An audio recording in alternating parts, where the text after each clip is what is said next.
Welcome to the Steady Mobbing Podcast, where we just don't talk about culture. We sit down with legends who shape it. Today is different. Today we got a real voice of the people. Someone whose voice literally carried the club, the house party, and the after-hour vibes for generations. If you grew up anywhere near a dance floor in the late 90s and the early 2000s, you know the name, you know the sound, and you definitely know the words. Reach for the stars. You're a superstar. We got Simone Denny in the building today. Yeah! She just isn't a singer. She's a movement, a pioneer, a voice that never fades and only gets stronger. And today, we're going to sit down and talk about music, legacy, and her noise. Give it up for Simone Denny! All right, let's mob. Yeah! Simone, did you like that intro I wrote I for love him? the intro. Yeah, I wrote that for him. Thank you. I love that. Yeah. Good stuff, I'm man. sweating like a pig. Like, He's nervous. I'm literally sweating like a pig. Wow, it is such an honor to have you here. Thank you. What brings you to town? You know what? I just happened to come back. I just happened to be back. I was just in Ireland and in Blackpool in the UK. And so you guys caught me at the perfect time. I was here for a week. So yeah. Stars aligned perfectly. Absolutely. Okay, so let's settle this. Okay. We had a little clash. Superstar versus Broken Bones. Okay. I'm assuming you probably have a song that probably, sits close to your heart more than the other. Okay. And between those two, which song is closest to your heart? I feel under pressure. He's constantly going to do I would this. say, you know what? It really does depend. When I'm in Canada, both Superstar and Broken Bones hold up because they're very important to different people for different reasons. In the UK, I would say Superstar most definitely is the star of the show for sure. Okay. Yeah. There it is. Did you pick up any of the UK lingo while you're out there during the time? I do, but I don't try to mimic it. I can't pull it off. Do you live out there? No, I live in Canada, in Toronto. I'm a Toronto girl. Okay. Absolutely. So yeah. you're Born and raised. Okay. Yeah. Okay. And what's your background? Guyanese. All right. I'm convinced the Guyanese are like the most talented. We're everywhere. We're everywhere. Yeah. We're everywhere. Is it true what they say that Guyanese women have like the hottest temper? I've heard that Guyanese women are very nurturing. Really? On the contrary. Really? Am I tripping? I could have sworn I heard that. No, I don't think we're hot-tempered. No? No. Okay. I think we're more nurturing. Okay, maybe it's just that one girl I dated. Maybe. I can't speak for all, but you might just have had a hot one there. It's just that one. You might have just a hot one right there. I got a question for you. Yes. Did you feel like a superstar when the Superstar song was dropped?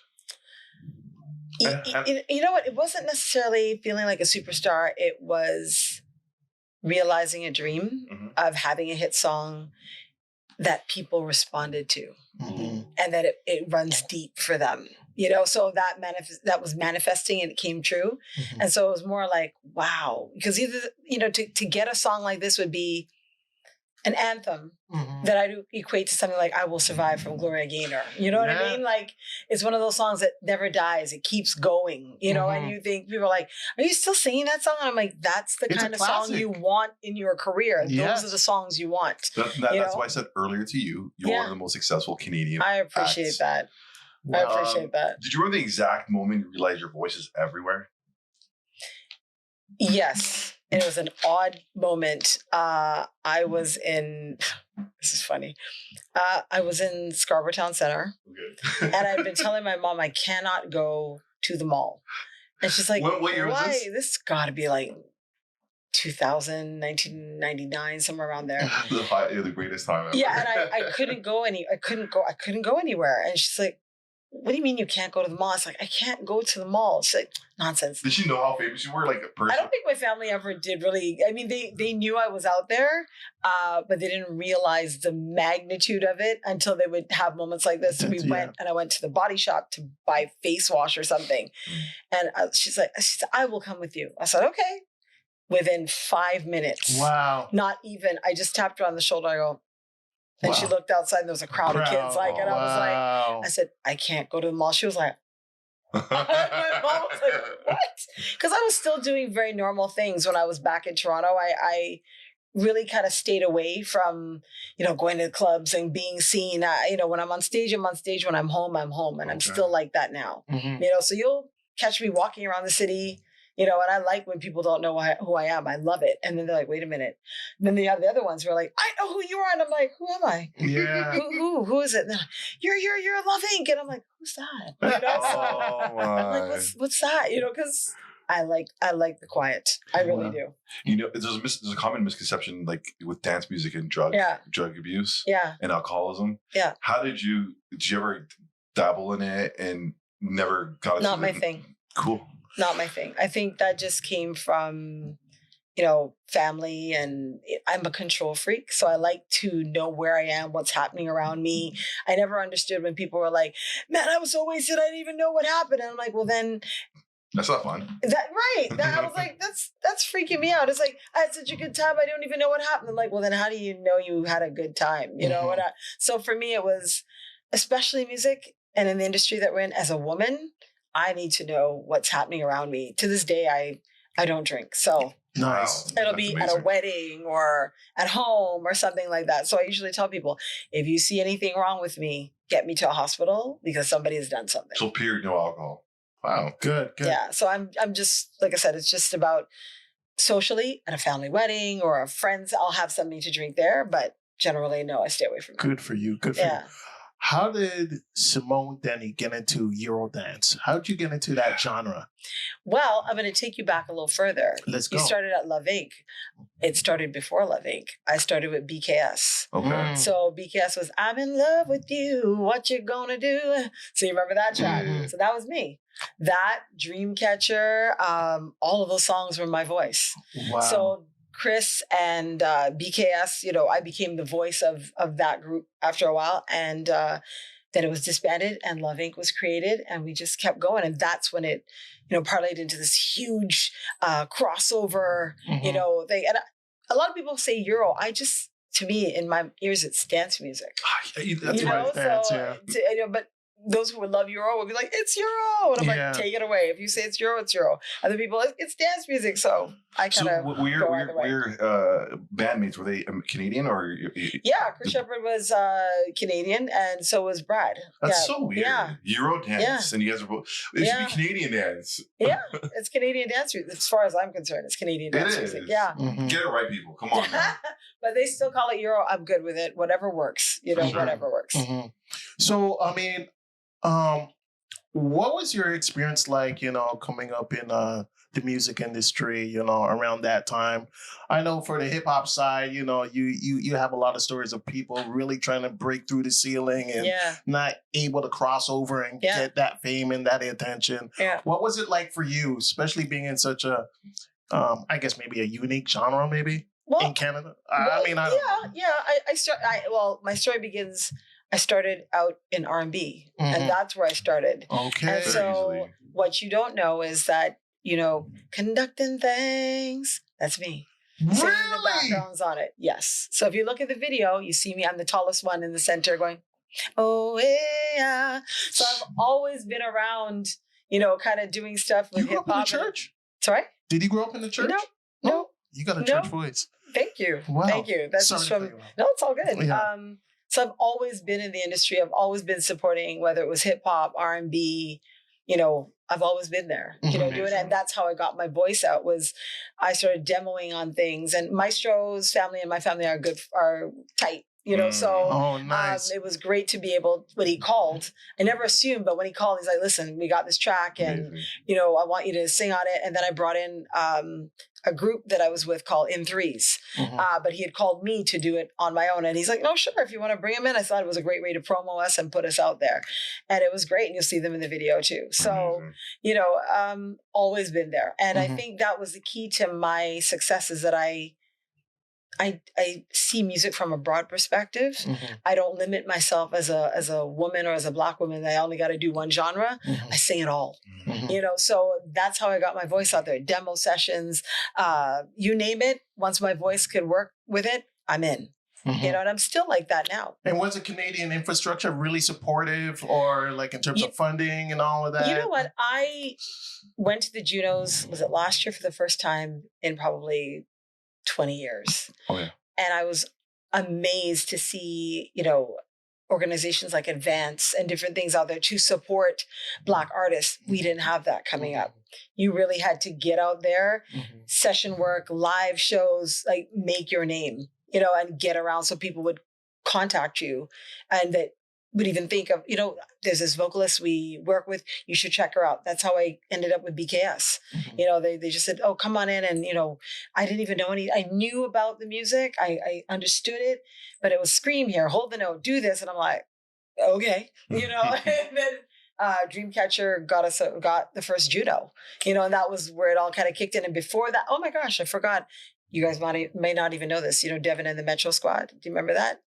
Taking you way back. Frig. Yeah, this is Devin and the Metro Squad. You can look that one up. And that's hip hop. That's hip hop. Canadian hip hop. We're talking about 80s right now? No, we're talking 90s. 90s, yeah. Definitely. And that was another hip hop project I was part of. And so I like I said, I've just been around. Wow. Musically. You've paid your dues. Yeah. You came up, like, again, you came up when the industry was like a machine. Right now it's like Badlands. It's like every man and woman for himself. Yeah.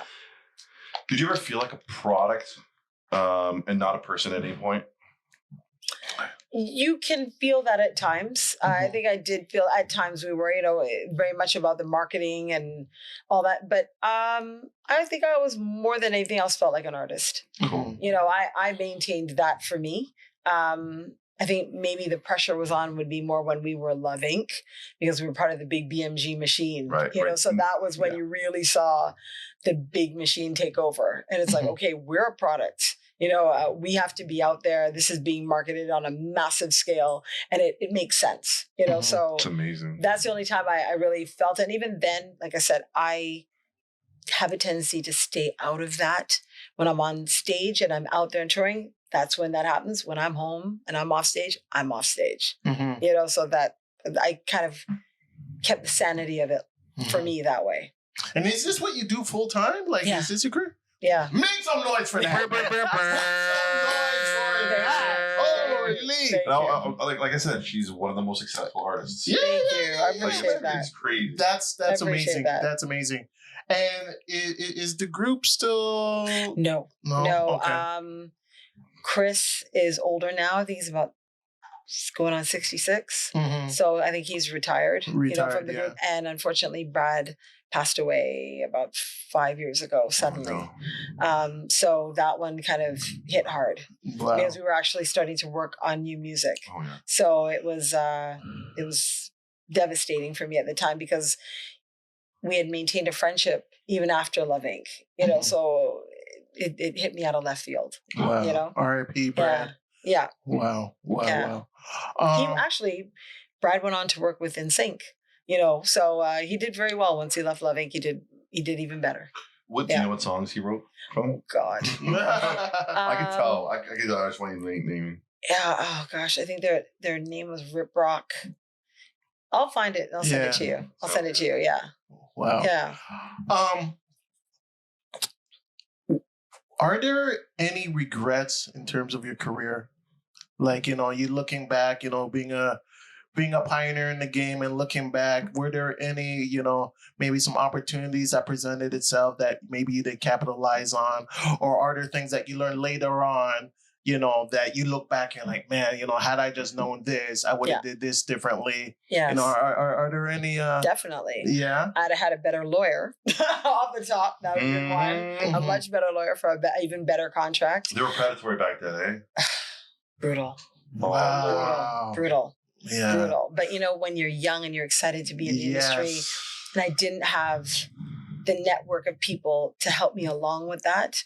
And so, you know, you look back and you read, but you're like, damn, I signed that, you know? So, you know, it had its moments, you know, there were song credits that I should have had that I didn't get accredited on, you know, things, it happens, you know, it happens. And what I've made my journey, part of my journey is to help as many artists as I can. So whenever I'm asked to speak, I talk about those things with them. Yes. So I'm like, okay, this happened to me. Don't let it happen to you. Yes. You know, and I try to really give them that strength because, you know, as a young artist, you go in and you're just happy for the opportunity. And I'm like, keep your wits about you and make sure you're writing on everything. Make sure you get credited on everything. Yeah. You know, that's really, really important. So, and make sure you've got a great lawyer. And so sometimes people will call me and I'll be like, here, use this one. Go with this one. Mm-hmm. You know, I had a great lawyer when I was leaving Love Inc., an amazing lawyer that was able to kind of pull me out of that contract seamlessly. So it was really a blessing. The contract with BMG? With specifically Chris Shepard. I was signed to Pirate Records. Okay. Right. And then to Vic, and then to BMG. Okay. So I was able to, you know, I had a really great lawyer. So I was able to pull out of that with artists. I hope you're listening. Yeah. Businesses, you know. It's business. If the business isn't right. Yeah. Would you say it's like maybe 80% business, 20%? Yep. Whatever. I'd say it's 5% glam, the rest of it hard work and business. Wow, really? 5% is what everybody sees in the videos and the live shows. The rest of it is a lot of work. A lot of work. Stressful. You got to keep your wits about you all the time. Wow. Yeah. Wow. Give us a wild story behind the scenes with Love Inc. He's getting messy. Wild story. Because it was like the 90s, early 2000s. I personally say this, like one of the best times of human history. Absolutely. I like what you guys said in your clip where you said it was peak. It was peak. Yeah. It was peak artistry, peak everything. It was a beautiful time. Wild stories. Probably a lot of them you probably can't share. I kept everybody calm. We used to play practical jokes. I was like, don't do it to me. I'll help you do it to everybody else, but don't do it to me. I remember being out west and there's this little box. I don't know how wild this is, but it's a little box. And it kept saying, excuse me, somebody get me out of here. And everybody was dog tired at the end of the show. It was like, and we were traveling on a tour bus across Canada. So I don't know how they timed this thing, but they put it in one of the guys' bunks on the tour bus. That's hilarious. And he was passed out. And all of a sudden this thing started to shake and go, excuse me, could somebody let me out of here? And it kept getting louder and louder. And finally he jumped out of his bunk and he's like, there's something in the bus. There's something in the bus. And we're like, he's like, somebody's locked. I was like, it was hilarious. Wow. You know, I mean, it was wild, but it was funny. Wow. It was really funny. Wow, what would be others? Being chased through a mall. By fans. Fans. That was intense. Wow. Because we got to the doors and we couldn't get out. And we're like seeing this mob of kids. What city was that? Was it here? Or? It was out west. Out west. It was out west. It was insane. During one of the hit list times. Remember the hit list? Oh my God. I love. Yeah. I remember the hit list. I miss those days. I do. I miss the hit list. I miss the way we connected with music. I really do. And now people are like, oh, did you see so-and-so video? And I'm like, well, how did you even know to watch that? They're like, YouTube. I'm like, I do not spend that much time. Yeah. I just don't. Yeah. It's a huge, it's like a big web now. It's like, you got to be connected to the person's Instagram page. Yep. Upload a video there, and it's a lot. Yeah. Instagram, even for me, is work. TikTok is work. I'm like, what do I post today? I don't want to post my face again. Yeah. You know, so it's work. I will eventually get someone to handle that for me. So yeah, that's the best thing to do. And you can have to relinquish a little bit of your privacy too, to an extent, you know. I mean, if you're really trying to kind of connect with your audience. Yeah. And it's like you constantly got to upload and stay connected because, you know, they'll watch a clip and they'll be over it within like a half an hour and they're ready for the next fix. Absolutely. Like, what else are you doing? Absolutely. You know, you're going to show a picture of your food that you're eating in the morning. It's like I'm in the bathroom. I'm at Starbucks. Here's my Yeah. I take a break now. Sometimes I've been on a break recently. I just posted some stuff I did in Belfast because the show was a lot of fun. Yeah. And I tend to keep it more work related. And so odd time you'll get a personal thing from me, but most time it's work. That's the best way to go. Yeah. What city shows you the most love in Canada? Like, where would you go? And it's a guarantee. Like, yo, you're getting a bunch of love from that city. You know what? Toronto, anywhere in Canada. Really? Once they're a fan of the music, and I do a show there, it's on. That's it. Yeah, it's the fans that come to the show, right? So they're singing at the top of their lungs, and I usually turn the mic and let them sing the song. You know, they're there right with me. And I think I bring the Caribbean element of my upbringing to shows where I don't want you to stand up and watch me sing. I'm bored when people do that. I'm like, I'm not about doing that diva thing. I'm like, we're going to party together. You're a performer, yeah. So I want you to sing with me and let's have a good time together. It's our party. Let's have fun. And I think that brings a really fun element. And at times I will bring people up on stage to dance to Superstar behind me or Broken Bones. And it's their one moment where they are the superstar. We need like a hip hop, Love Inc. fusion show. I think that'd be crazy. Absolutely. We just gotta make sure none of these drill rappers get a hold of your song and remix it into like, you know, I'm a superstar, I'm gonna slide on your block. That could be a problem. Yeah. Could be a problem, yes. Did you ever feel erased in a white dominated space? No, I felt that I had to represent because it's funny, growing up in Toronto, I would say early 90s, went to house music clubs like all the time. It was the thing, right? And then suddenly it dropped out. And I feel wasn't cool to go to house music anymore. Yeah, it was weird. It just dropped out. And it seems like there's a gap of, I guess, people that just don't know about that era. And I'm like, that was the best. That was like the best. I used to go to Scarborough, Falcon's Nest, Twilight Zone. They were amazing. And Twilight Zone, holy smokes. Oh my God. And so for me, it's very normal to hear house music and I respond to it instantly. I think for the gap of people who don't get it, they don't understand that it comes from Black culture. Yes. And they'll be like, oh, well, you're doing like that white music. And I'm like, what white music are you talking about? And I said, no, this is the pop version of house music.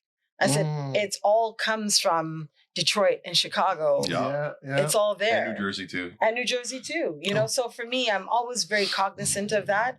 And I feel it's important to represent. And when I go to the UK, there's lots of other Black artists doing it that have had hits. Yeah. And we're all sitting down talking and they're either Jamaican or Guyanese or African or whatever. And we're like, yeah, this is what we do, you know, and it's normal. Yeah. It's only here that people are like, oh, and I'm like, no, you're missing it. You're missing it. But saying that, there's so many fans of every ethnicity, every color who love the song, who grew up on it. I did a TED Talk and all the teachers were jamming to it in the aisles going, this was my jam in college, you know, in university.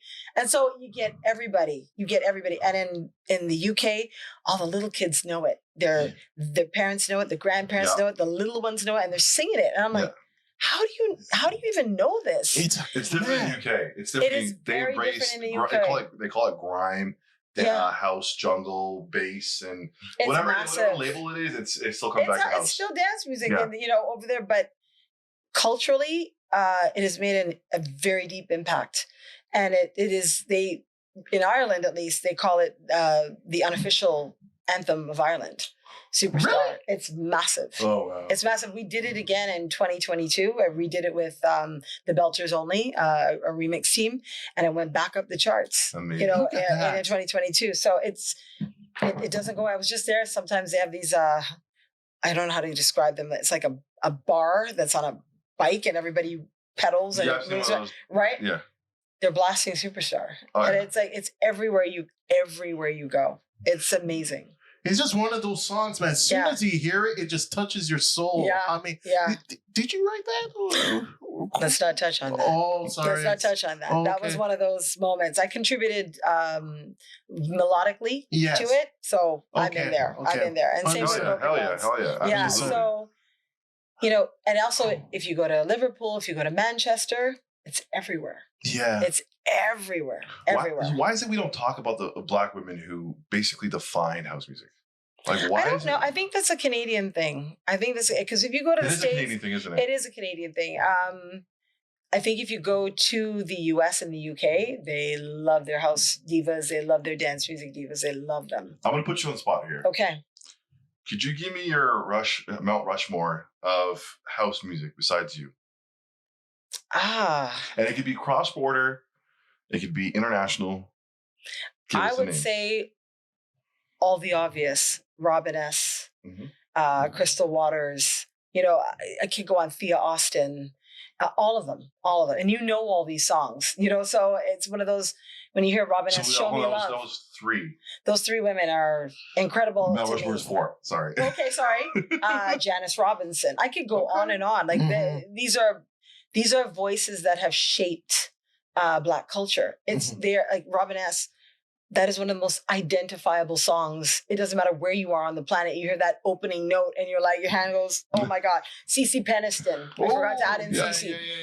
Though, Robin S. was a big influence on me because when I first sang with BKS, there was a show here at Center Island, a dance house music thing they were doing. And I was off stage and there she was promoing Show Me Love. She was in the promo phase of it. And so I never forget those moments. And because her, oh my God, how could I forget Martha Wash? Those are women, again, they made it possible for me. When I saw that, I was like, that's different. It's not R&B, but I like it. Yeah. It's positive. It's uplifting. Yeah. I like what they're doing and I want to be part of it. So amazing. All of those women in no particular order were all inspirational for me. And that's why I stay in it, is because of them and also because of the love of the fans for the song, for the music. It's deep. It resonates very deeply for people. Like literally every show, someone will give me a story about how that song saved their life. Yeah. Yes. People have messaged me about, going through very dark times in their life and that song literally saving them from ending it. I get messages all the time and I just don't post those things, but it means a lot. And so I feel that is my job. That's my ministry. Is to keep it going as long as I can for those people. So it doesn't get to you at all? Okay. No, it's beyond me. I always tell this story, but my mom came to one of the early shows. I think we were doing New Year's Eve at City TV at Nathan Phillips Square. And so she came to the sound check. I'm building a machine, guys. Right? So she was there with me and she was watching the sound check. And when we were on our way home, she's like, you need to remember this song is not about you. Oh, wow. And I went, okay, I'm listening. She said, every time you sing this, people are meeting for the first time, becoming friends. You're uplifting people. You're strengthening people. You're saving people. And I say this every time. Every time I do a show, I literally look in the audience and I see it. So it's never about me. The energy I bring is for the audience. It's for the fans of this song. It's bigger than me. It's bigger than Love Inc. Can you sing a little bit of that, please? Please. Reach for the sky and hold your head up high for tonight and every night. You're a superstar. And don't you be afraid. Think of all the friends you made. Like any other night, you got your name in lights. You're a superstar. Oh my God. Yo, that's so... Can we just move on to Broken Bones? Yes, we can. Belly. Yes. How did that work? Like, what was it? I didn't get any notification on that. You just woke up one day. It got cleared. It's not really my thing. Belly the movie? Used it. Yeah. The way he used it. Belly the rapper used it. Oh, sorry. He did it more for a drug-infused kind of vibe. And I was like, it was funny because the people that contacted me were like, I don't know if you know, this is what he did with the song. And I went, well, it is what it is. They're like, we know you're not about that. And I said, you know what? It's all good. It's all good. It's all good. Wow. Yeah. Belly's a fan. He's a fan. And he used the sample for Purple Drugs. It was called Purple Drugs. Yeah. Belly! We see you, my friend. Come by the pod. Let's talk. Let's talk about this. Okay? Exactly. Exactly. Right. Did you ever want to quit for good at some point? There have been times, where, it was quiet. And I'm like, okay, maybe this is done and I need to move on. And as soon as I decide to do something else, it comes right back. May I ask what years with this, like, how did you feel like that? Or when did you feel like that? Let's see, probably after I left the group. Yeah, I left the group in 2001. Okay. And I took a break, and it was very hard because I'd worked so hard to get to that point in my career, and having to walk away, I think was It was, it was dark Yeah. for me. You know, the music stopped. I felt really sad at the fact that I walked away, and then I knew fans wanted more. And I was like, I couldn't stay for many reasons. Many of them business, money wasn't right, respect wasn't right. And I was like, nope, I gotta go. You know, and I think as a woman in the industry, as a Black woman in the industry, it was very important for me to maintain a certain standard because everybody was talking about what had happened. You know, and so to add to that, there was a smear campaign that was launched against me to prevent me from moving forward. No, stop it. Yeah, to stop me from going forward because they knew I was talented and they didn't want me to be on my own, doing my own thing. So, you know, hold on, but was it by somebody you knew? Yeah. And so, you know, I didn't find that out actually until maybe about a year or two ago. Because I would get comments like, oh my gosh, you're nothing like what they say you are. And I'm like, where's that coming from? Did they use she's difficult to work with? Yes. Oh my God. Yes. Why she's do a always use that diva. against She's Black women? difficult to work with. She's so sweet, guys. Like, you guys are crazy. Thank you. I appreciate that. Wow. So, you know, it had been a little bit rough for a bit there. And then I think in 2003, Love Inc. launched in the UK. I'd already left. They tried to find a girl that looked like me. Oh, stop that. So they went to Top of the Pops, and Top of the Pops would not have them on the show because I wasn't there. I was like, yay. You know, but at the same time, I also did a track with Wildlife that went to #1 on Billboard in the US, and that was called I Don't Want You. And it was one of the regrets I have. I didn't put my name on it because I was not sure who these guys were, where it was going to go, what it was going to do. And it ended up blasting into the stratosphere. It was huge, a huge track, dance track. All the main radio stations like KTU were playing it. And I was like, and everybody's like, why did you not put your name on that song? I was like, you know what? Yeah. I can't go back and go over that, but there's one of those regrets right there. One of those regrets, you know, but that's okay because then, I don't know if you know this, but Queer Eye for the Straight Guy. Oh, yeah. So that was me singing the original theme song on that. So I was across the country with the Fab Five and shooting the video with them. It was great. Nice. It was great. Nice. Yeah. Where'd you get your voice from? Your voice is Thank you. amazing. Thank you. I assumed you came up in the church because all the best singers come from the church. Catholic. Peace is flowing like a river. You know where I would say I got the voice from all the great records my parents would play. Okay. So I was an avid studier of music. So my mom, both parents Guyanese. My mom moved to England during the Beatles era, so she was over there. So the Windrush. The Windrush. So she was bringing like Shirley Bassey and you know, the Beatles and whatever, you know, was over there. My dad, still in Guyana, was bringing all the soca and the Bob Marley and you know, all of that. So I had that all coming at me. Then being born and raised here, I got from Pink Floyd to Rick James to like it all came at me at once. So for me, it was good voices, Thelma Houston, like whoever, you know, once it was good music, I was listening and taking it in. I had posted about Anne Murray when she got recognized at the Junos, and people were like, okay, that's really Canadian, but literally You Needed Me was the first track I sang on stage. And they're like, really? I went, it was a big song. It was everywhere. And I was learning it on guitar.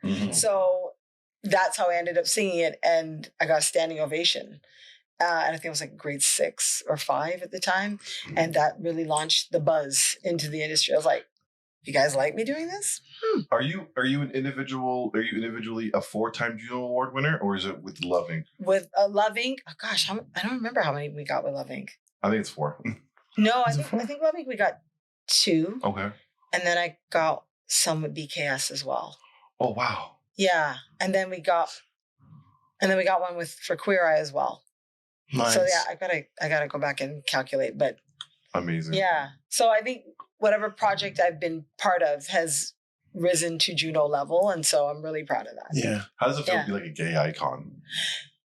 Simple as same to be as a straight icon. Yeah. You know, it's just for me, I don't really think in terms of sexuality of people. For me, it's you like the music, come to the party, let's enjoy it together. Take away from it what you will. Did it boost you up? Did it make you feel good? For sure. But the fact that they call me a gay icon, I'm honored. I'm like, thank you. Yeah. You know, it means a lot. So, but just the same thing for my straight audience or for anybody else. It's just the music means just as much to them as it does to everybody else. So it's all good with me. Do you have a dream collab? Like, is there an ultimate collab for Simone Denny? Would have been with Tina Turner. Woo! That would have been one because I like her energy and I like that she's a Black woman in rock music. You know, I'm always a little quirky and different. If everybody's doing R&B, I will go the other way. You know that collab can happen with, AI. How do you feel about that? AI coming into the industry. Could be. Or maybe just with some of the other divas we mentioned earlier. So you never know. Maybe Thea Austin or Martha Wash. That'd be amazing. I would love to see like an all-star collab. It would be amazing. That would be amazing. It would be amazing. Even Olga Souza too. Yes. Remember Olga Souza? No. This is the rhythm. I know the song, don't know and then you'll probably know who Thea Austin is. She sings "Rhythm is a Dancer." Yep. So there you go, right? Oh, wow. So, how do you feel about AI and music? And I don't like the way it's kind of touching and tapping into steel voices. I can't get into that.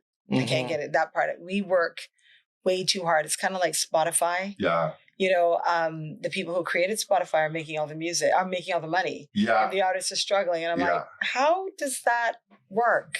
Who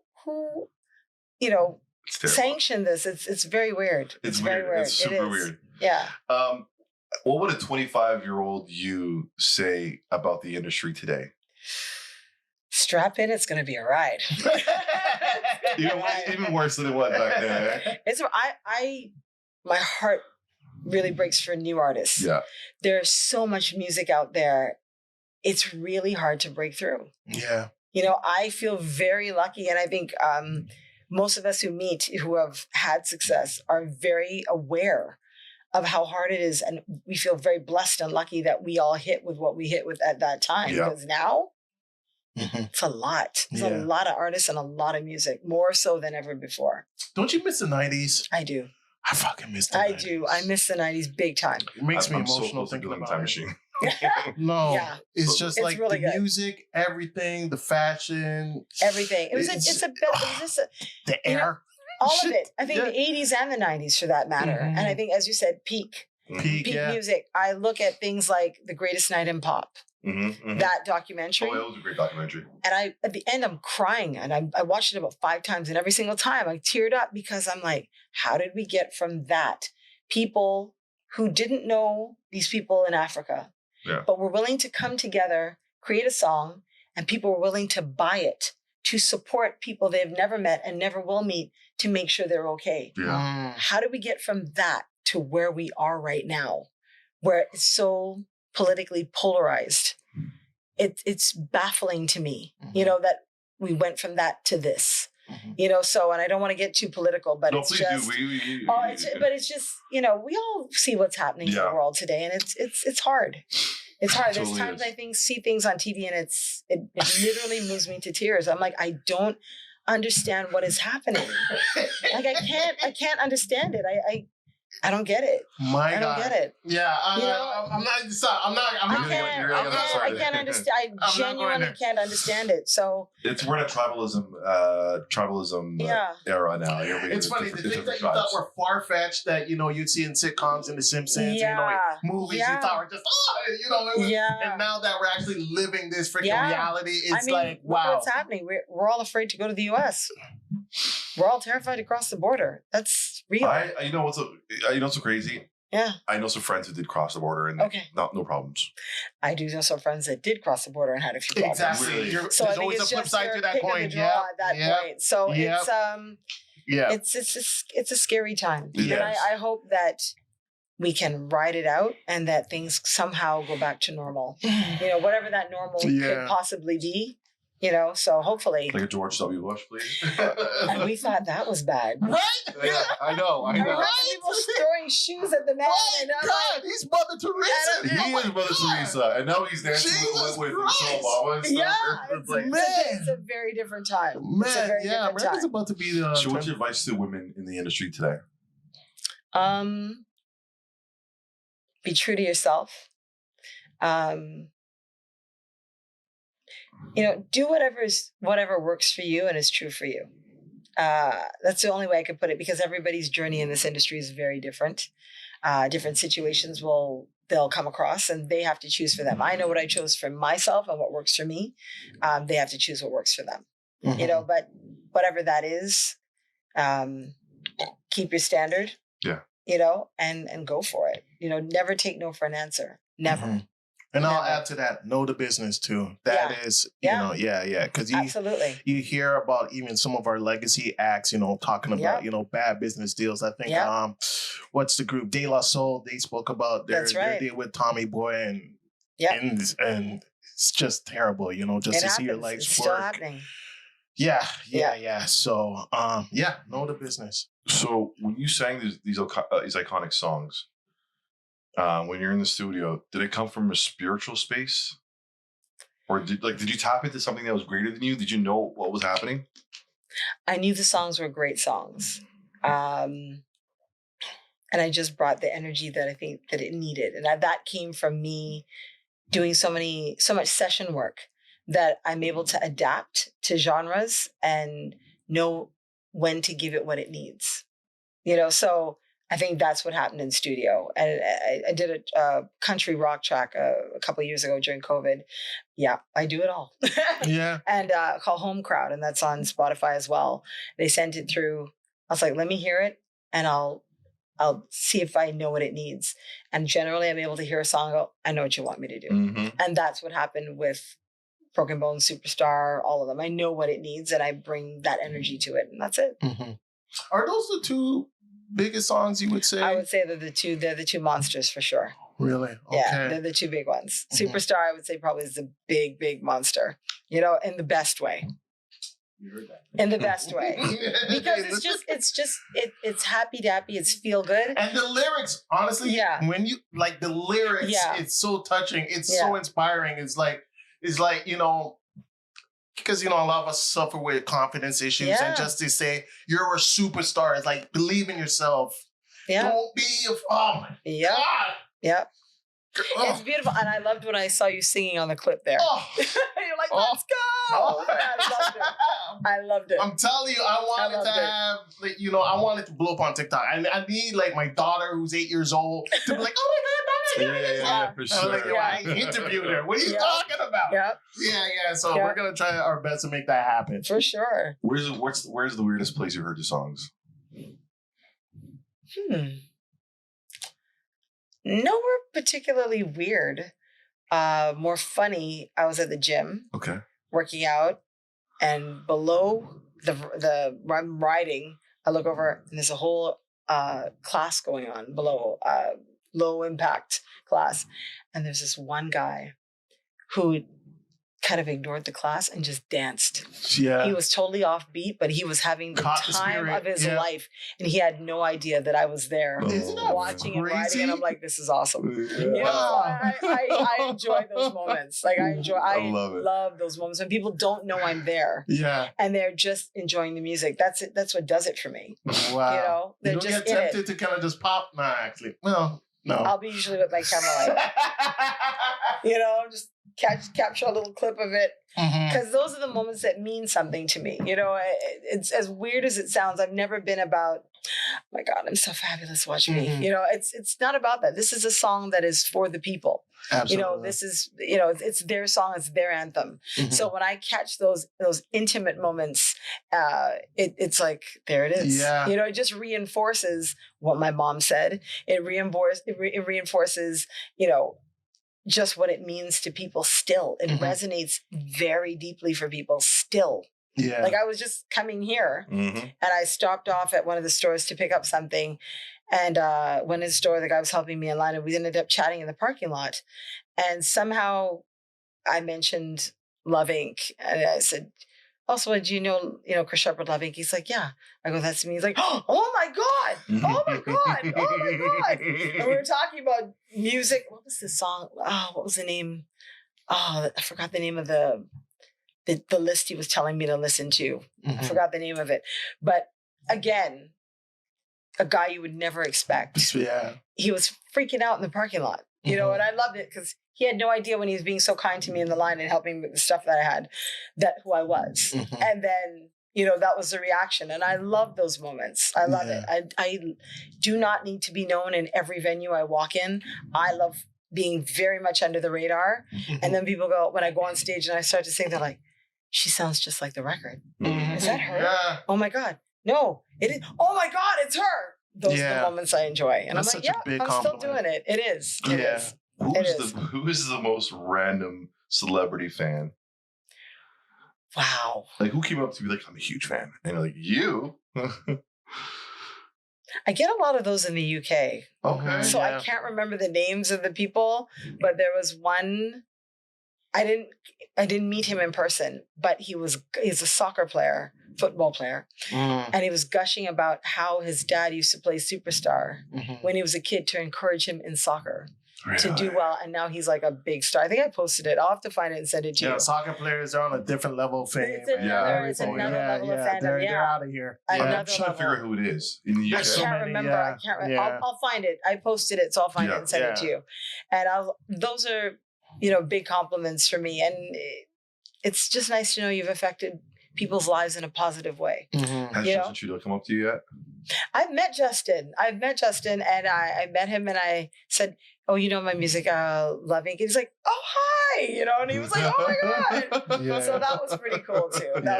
His son is doing music now.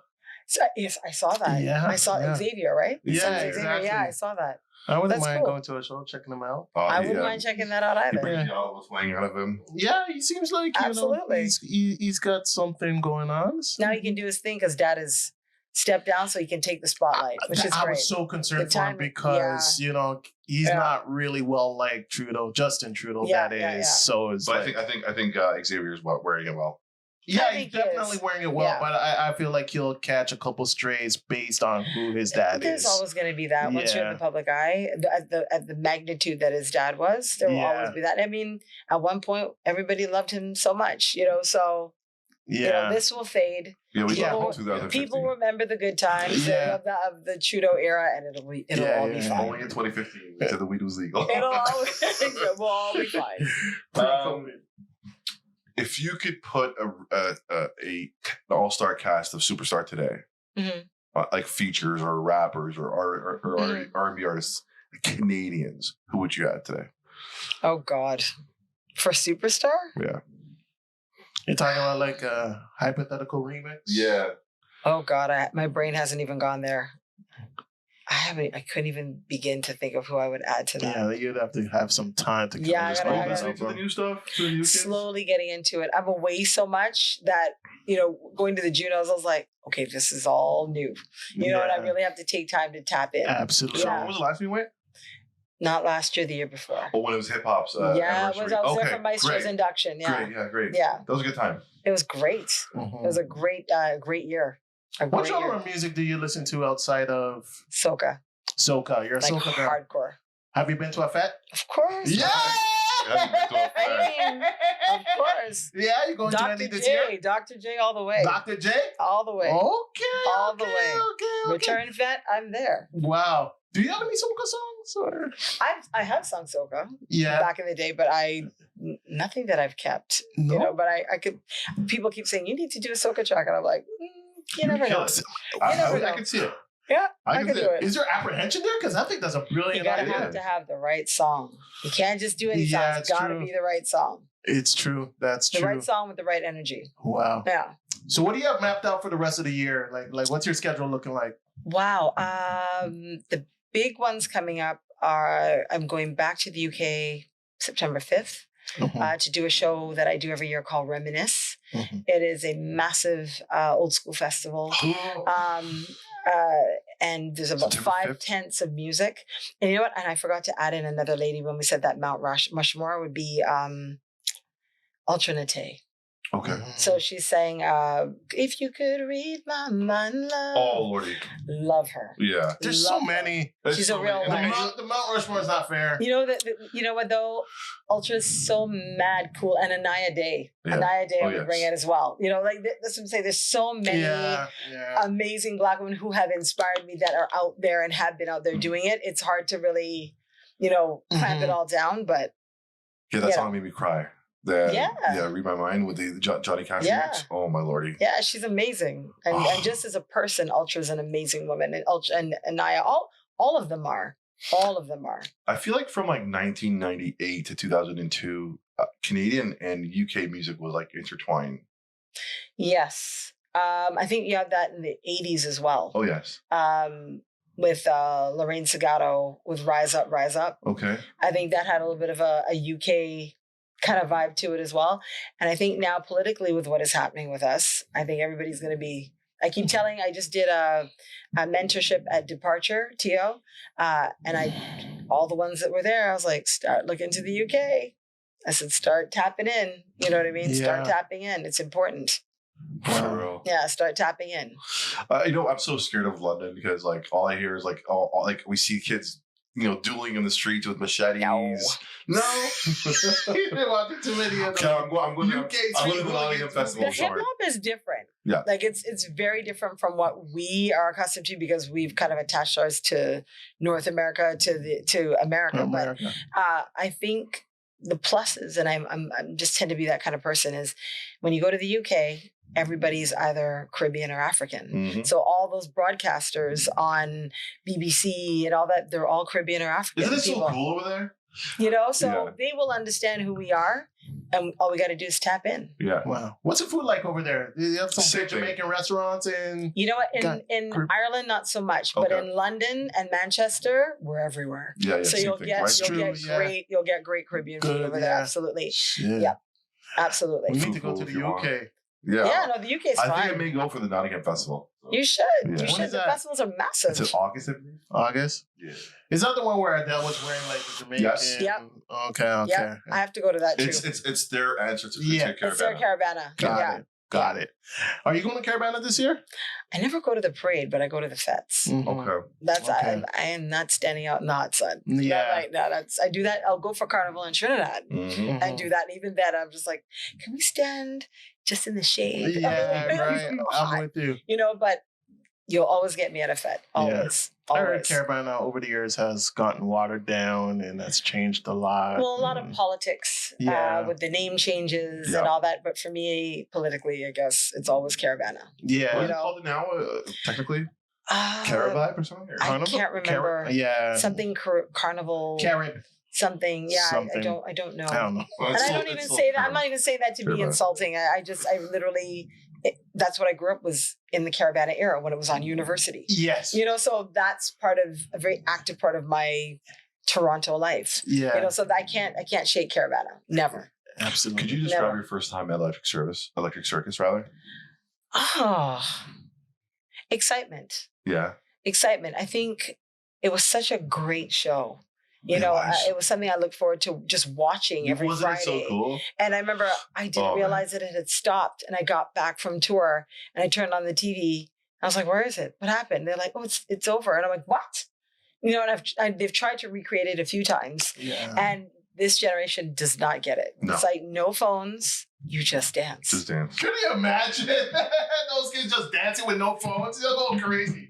It's like they wouldn't know how to dance. function. It's just music. It's just music and dance. Like that's it.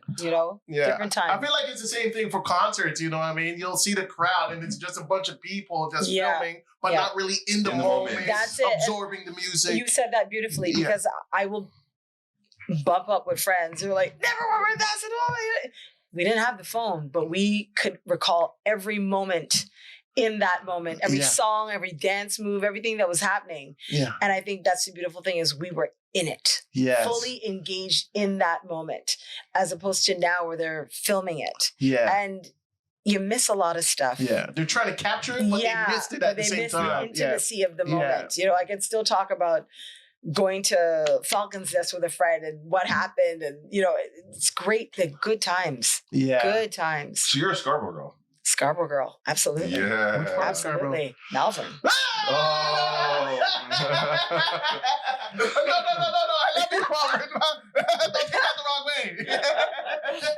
But Wow. see, the Scarborough I grew up in was very different from what they say or call it now. For me, it was farms and open spaces. Like I can tell you where a lot of the buildings where there were just it was farmland. We were climbing trees, and it was new neighborhoods with Especially Melbourne area too. yeah, with immigrant families who were great neighbors and hardworking and just wanted the best for their kids. Yeah. And we all grew up together, all in each other's culture, playing together, looking out for each other. I didn't have the Scarborough that they're talking about now. Like I grew up with that type of You grew up Scarborough. when it was safe. Yeah. Like I grew up in the city, and even now I'll drive through there and I'm like, what are they talking about? Like, I still have friends and family in Scarborough, and I'm like, But you know what I don't like about Scarborough? I spend a lot of time in Scarborough. Okay. It's just the roads. Oh, The city of packed. Toronto does not give it's to packed though. It's anything packed. about No, it's It just is packed. packed. It's the way the condition of the roads are. Okay. It's like potholes after potholes. It's terrible. in Scarborough. Okay. It's terrible. I've not seen that, but I believe you. I believe you. Do you have any fun parts of Toronto that you like to go to and just visit whenever you're in town? Is there any spots? Everywhere. Do you have any suggestions on spots where you could eat at, like Meet Him and I would say the Nose, Giorana's. Have you been to that restaurant? No. It's got a nose on the front. No. It's in look it up. It's in Leslieville. It's an Italian restaurant. Okay. It's phenomenal. In terms of Caribbean food, Mona's Roti, Wicked Had to do it, Carib. Those are my two spots. And where did I go? I went to Rendezvous for yes. Ethiopian food last year. That was amazing. What kind of food? Ethiopian is phenomenal. Okay. Phenomenal. Rendezvous is amazing. I've been there a lot It's of a times. fantastic experience. Really? It's excellent. Yeah. I don't think I've ever had Ethiopian food. Oh, it's good. It's comfort food. It's comfort food. Very much so. You'll I sleep need some after. comforting, so Yeah, You'll sleep you'll after. enjoy it. You'll enjoy it. okay, yeah. We'll Yeah. check So it for out. me, the beautiful thing about being from Toronto is we're a food culture. So it's all good. Yeah. And that's what I Yeah. tell people when I travel is like, it's all good. Like we have some of the best of the best. And even my musician friends who are touring big time, they're like, they love when they come to Toronto because the food is just that good. Really? Yeah. Wow. Do you have? I'm a hip hop guy, so Okay. I'm not really tapped into the dance genre like Okay. I want to be. Okay. But do you have any new music coming out, or are you? I mean, I just did a house track, Let's Call It Love. So that's out there and that's targeted more for the gay community, Mhm. LGBTQ plus. Mhm. I also am doing a jazz project. Ooh. Yeah, so it's a kind of adult contemporary. The project right now is called Music for Secret Agents, and it's with James B. and Lorenzo. I'm going to butcher his last name, so I'm not going to say it. But they're with Vesuvius Records, and so we just did Diamonds Are Forever from Bond, and we did Who Can You Trust from Spy, Melissa McCartney. Mhm. So that's on Spotify already. So again, I can go from country to hip hop to R&B. Yeah, you can do it all. Versatility. I think that's part of our Canadian experience, really, because we kind of get the best of the best. Totally. We hear it all. We enjoy it all. It's Yeah. good music is good music, period. You have a gospel voice, though, so I what love am I you for hearing that. you in the Thank church? you. Yeah. Thank you. I'll take it. Yeah. I think that came from Mama I Want to Sing. Have you heard of that show? Mama. Mama I Want to Sing. I've heard of it. Okay, so that No, is a you haven't. musical Stop that it. was in No, the it was- States. yeah. You're just trying to impress her. Stop No, it. it was the the song is like I want to live forever. No, it was oh god, Just One Look. Okay. Just One Look. It's the life of Doris Troy. Told you. Okay. So it Oh, came to shoot. Canada. It was myself, a lot of the Black singers in Toronto, like Carlos Morgan, Deborah Cox, Divine Brown. Mhm. We were Wow. all part of the cast. And I would Amazing. say that was my crash course in gospel. I would say for sure. Wow. Yeah. Wow. It's so cool how everybody knows each other in the Oh, industry. Oh yeah, we all know each other. Absolutely. Yeah. Absolutely. Do you have I mean, is there anything within your career that you want to accomplish but haven't yet? I mean, because you've had an amazing career. Thank you. Is there one thing you're like, man, to cement my legacy, I would love to do this or collaborate with this artist or Yeah, Is there- there's still a lot of that I want to do. Right now, doing this jazz project, I think, is going to manifest that. So that's a big part of it right now. There's many things I think I would like to see, not necessarily recording side, but I'd love to see Love Inc. Inducted into the Music Hall of Fame. Which it will happen. And I think it should be done because, we were the first dance group to go platinum in Canada, Really? And people don't realize that. So that's a big flex, I'm going to say, because of what we did, and many others, of course, but Love Inc. really went commercial. You have people like The Weeknd, Kaiza, all of them are all there because we really, what's the word, justified the genre. We made it possible. It's like, okay, this can sell in Canada and do well and go international. So I think it means something to so many people that I think it would be really nice to see that on the Walk of Fame, the Music Hall of Fame as well. That would be amazing. Yeah, I think it deserves that. Man. If you could take one thing out of Toronto, bad, what would you take away? Like something that would make Toronto better today, that is persistent with Toronto today. Remove one thing from Toronto? Yeah. Traffic. That's a good answer. Valid. That's a good traffic. answer. It's too much. It is too much. It hit us too fast. Yeah. And we're going to put another highway. Why is the 407 not ours? The thing is, I kind of like it where you got to pay because I don't mind paying. Yeah. I just don't want it to be that high. Yeah. Do you know what I mean? Yeah. Like making a toll, I can throw 50 cents in and I drive. You know what I mean? Right now I'm like, I don't want to buy a transponder and I don't want them, Those transponders, that's what they get you. Yeah, that's what I'm saying. I'm like, it's a lot. It's a lot. So I think the traffic would be the one thing that I would take out of the city. I think with all the 51st state stuff that was going on. It's terrible. I think that a love of country and patriotism has risen again. I think I explained this to a lot of Americans. I said Canadians are always patriotic. We just don't wear it on our sleeve 24 hours a day, and we don't feel the need to kind of push it down everybody's throat. I'm not trying to be political. I'm just saying. But I think for the newcomers that have come to our city, if they didn't know we had that, now they know. And it's like, okay, they are very patriotic. So I think I'm glad that in a way that came up for us. Absolutely. To really display to the world. We saw that in the hockey game, Canada versus US. You remember? Yeah, was it the juniors? Stuff. Yeah, I posted that and I got so many MAGA people on my page. Like so much. They're all over my page, darkness. And I talk so shit about their cult leader all the time, and they still follow me, and I don't understand why they follow me. It was so dark, and I'm like, okay, you could, anyway. They are a special group of people. Yeah, It's different. My God, it's very different. Wow. But I explained that, and I tell them, I was like, we are different. Yeah, we're not American. And we're very different. I said, so when they had the swearing in of Mark Carney, I sent it to them. And I said, look, he's swearing his allegiance to the crown. Yeah. I said, so at the basis of who we are, we're very different. Yeah. I said, our attitude towards the world and other people is very different. Did you tell her you're America? That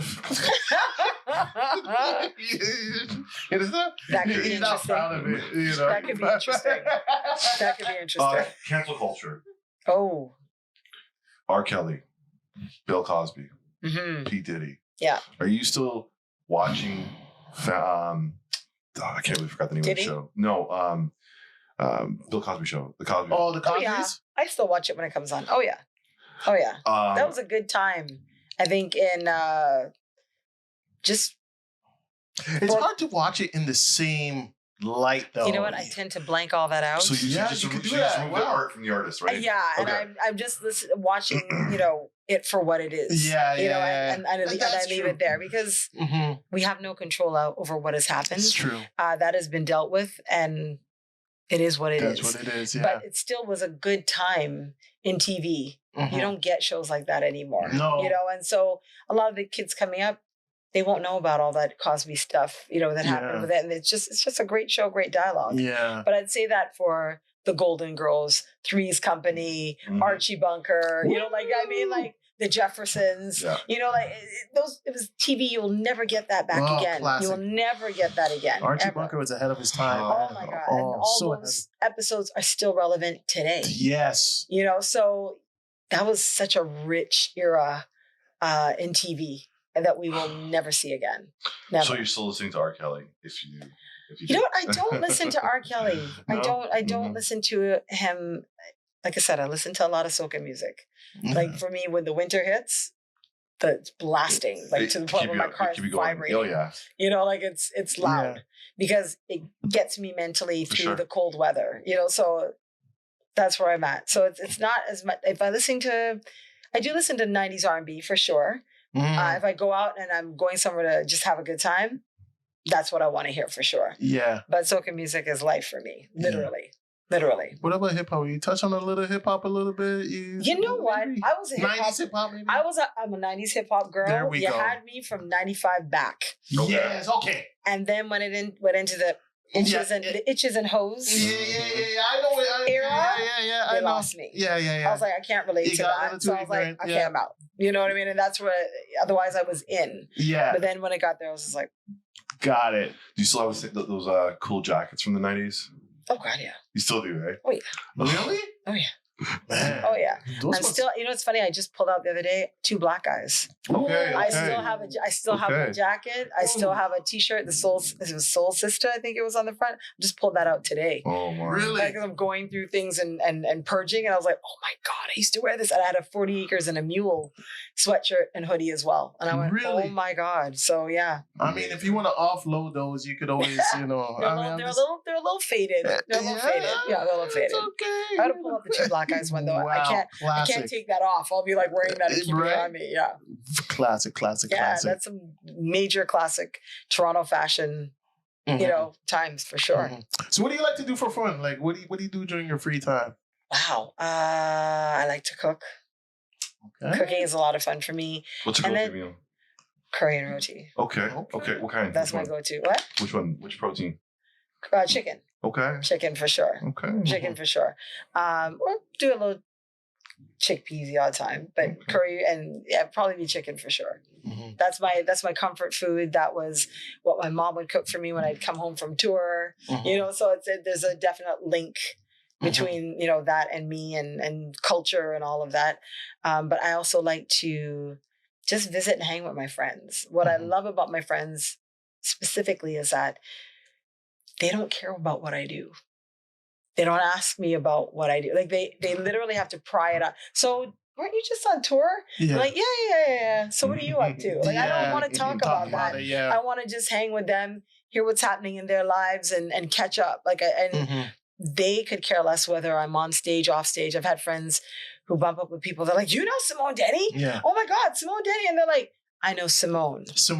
I don't know Simone Denny. I know Simone. And I'm like, I love that. Yes. That's what I love. That's what I love. And it's like they don't care. So for me, those are really awesome moments to just sit there. They'll be chatting and I'm just sitting back and taking it all in. And I love that. You know, those are special people in my life for me. Good, the ones who have stuck it out, whether I'm on stage, off stage, money, no money, fame, no fame. Before I started, you know, they don't care. Priceless. Yeah, they don't care. And those are the ones I keep close. Priceless. Yeah. Priceless.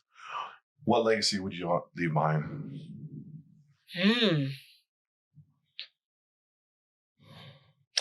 In terms of Love Inc., I would hope that the fans hold on to the music and that it continues to resonate with people because they're great songs and that they keep them alive. And if that is the joy or my part or what I was put here on this earth to do is to help be part of that, to bring those into existence, I'm really proud of that.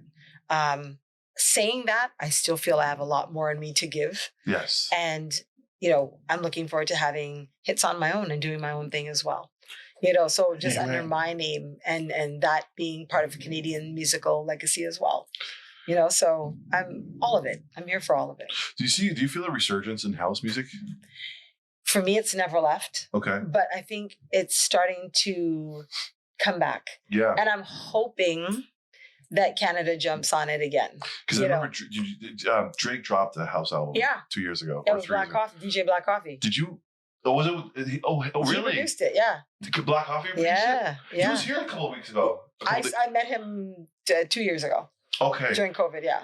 Yeah, he had. Anyways, so I didn't know Black Coffee produced it. Wow. Yeah. How did you feel about that album?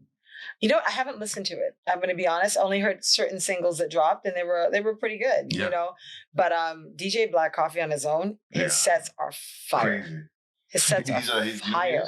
Yeah, I know. He's amazing. He's a DJ. But, okay. No, you got it. You know what? He doesn't know. The next time he comes to Toronto, you got to go. He has one arm. Yeah, his sets are incredible.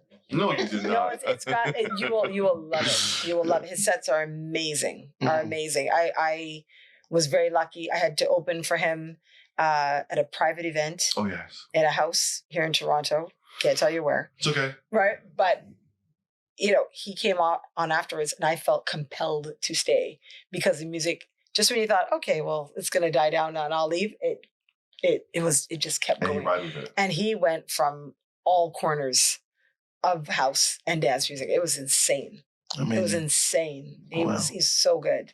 Good. Really good. Yeah, he's really good. You got to experience it. If you haven't, you got to go. I personally believe there's a resurgence of house music. Yeah. And I feel like it's slowly going back up. I hope so. And I would like to see more Black DJs tapping into it. Because I think what has happened is people now feel that EDM and all these things, that it's a European genre. It is not. And I think we have to lift that barrier off and say, dive in. It's really good. House music is disco and hip hop had a baby. Mm-hmm. There it is. Amazing analogy. That is what it is. Mm-hmm. That is literally what it is. And so tap in. It's feel good. It's a lot of people say house and dance is music for cool people, for who are creative people. You guys are creatives. Yeah, I listen to it all the time. Whenever I'm cleaning, I'm working. Yeah, There's so many subgenres of it as well. Yeah. So it's a vast genre, and it's sonically very different to all the other things you're listening to. So I say tap in. Totally. Everybody's got to tap in. Oh yeah, for sure. Yeah. Any message rather for anybody out there, or the fans rather out there? Thank you. Thank you for loving the music. Thank you for supporting me and supporting Love Inc. and keeping the music going all these years. It's not taken for granted ever. Every show I see you sing, every moment that you share a story with me where you've triumphed and you've been happy and you've overcome because of the music means the world. It's why I still do it. So thank you. Thank you, all of you. Amazing. Thank you. Thank you. All right, you're welcome. Thank you. And that concludes the podcast. This is a Study Mom podcast. My name is Black Mom, having conversations with who you can't talk to, saying things you can't say. And I am chocolate fudge parfait. And it's getting hot in here. And we got Simone Denny in the building. It's getting hot. Yeah. It's getting clammy. It's getting clammy. Anyways, we're out. This will be on Patreon. Later, guys. Yeah. There's a couple of emotions. Yeah. Food creates emotion because when you're hungry, you want the food that you want. Friends create an emotion because when you go and you hang out with your friends, and you go and have a good time with your friends. And especially if they're your old friends, so they have history on you for time. But music, why do you think all these older people sit there and still listen to 70s classic rock? Because they remember where they were on that moment when that song was playing. And they remember, because I remember the first time I ever heard Who Shot Ya from Biggie Smalls. Cheers. I love that track. Yeah, is that audio fucking good on that? We'll fucking wing it. We're gonna wing it.